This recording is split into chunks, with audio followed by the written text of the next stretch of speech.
tukapeleka yeye kwa mchezo. Asante sana. Thank you, Chair. Thank you very much, Senator Cherage. Bwana Waziri, you have heard from the members. Members of this committee, friends of this committee, but all members of the Senate of the Republic of Kenya. Mine, as I conclude, so that I can give you a minute so that you can also give your commitment, is to tell you that we didn't have to get where we are. If probably there was no whistleblower, maybe we'll be discussing something different. So, and it has been said here in this committee, make sure the young boy is protected and make sure that no one is doing any harm to the young man who whistleblew this one.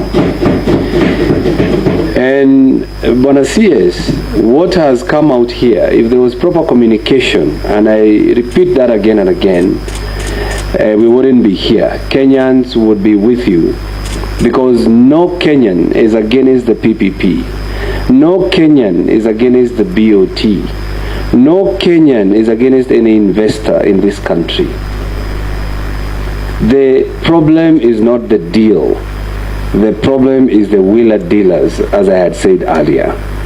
So, Bwana Waziri, carry the people with you in these processes, because we are a country that is led by the rule of law. Carry the people with you. When they say stop, you stop. Because if you run, you will find them at the finishing line. So, as we retreat as the committee to write a report, there are things that we will be internalizing. We will require more documentation. We will even require more input from the people. Because as it has been said in section 43J, that there must be a justification why we cannot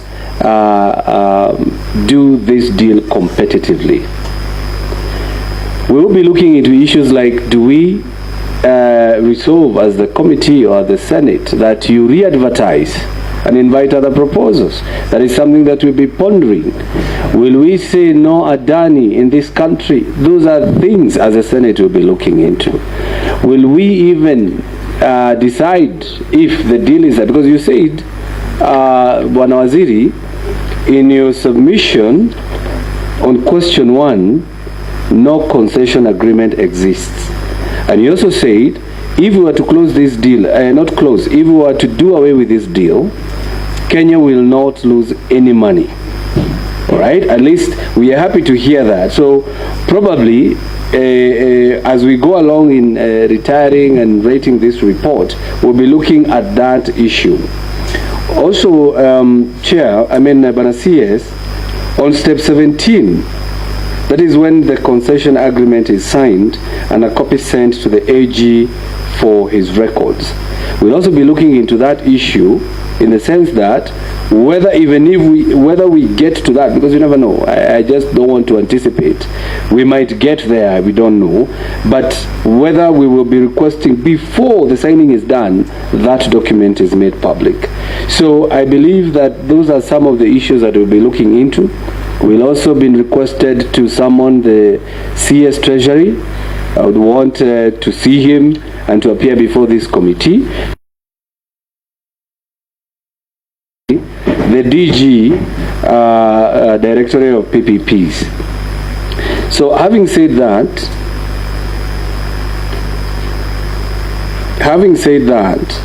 let's all remind ourselves that we are working for the people of Kenya. It is going to go down in history that I was the chairman when the Adani deal went through. Would I want that? You will be the CS, you know, will be down in history, the PS, and also the DG, KAA, the CEO KAA, and the Senate of today. So I believe we are doing this for the betterment or for the sake of our country. So, and I also ask people, we should not just rush to be the fake news peddlers as well as the disinformation agents. Let's all of us work together to understand what is this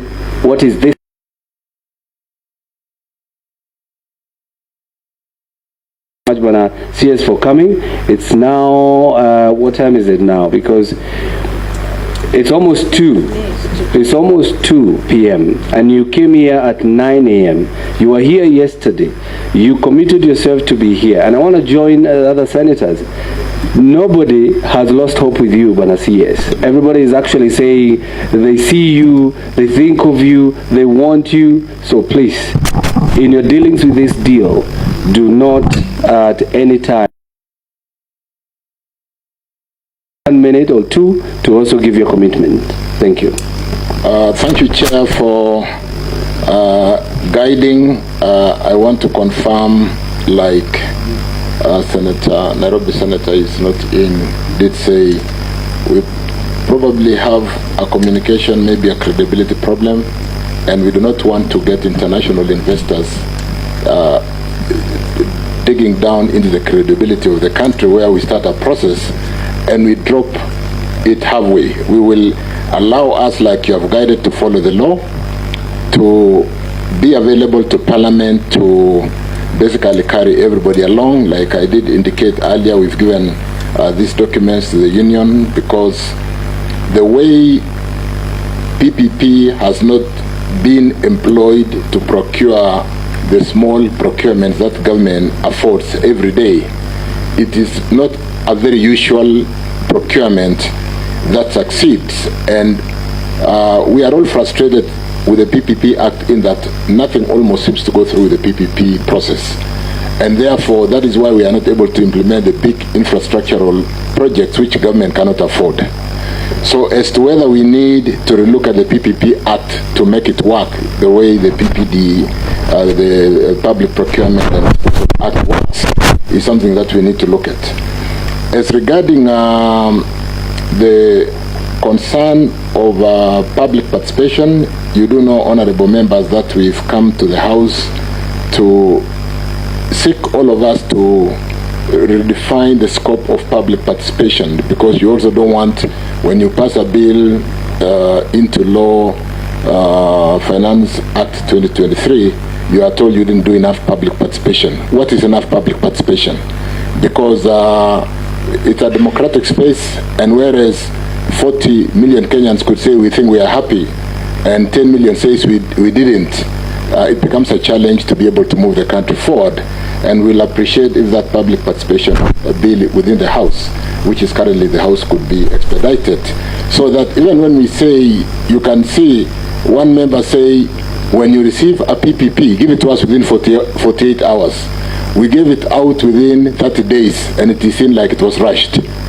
And therefore, it is really important to define some of these processes and see, particularly at this stage in time, how PPP can work for us as an anchor state, so that we do have an infrastructure that can support the region.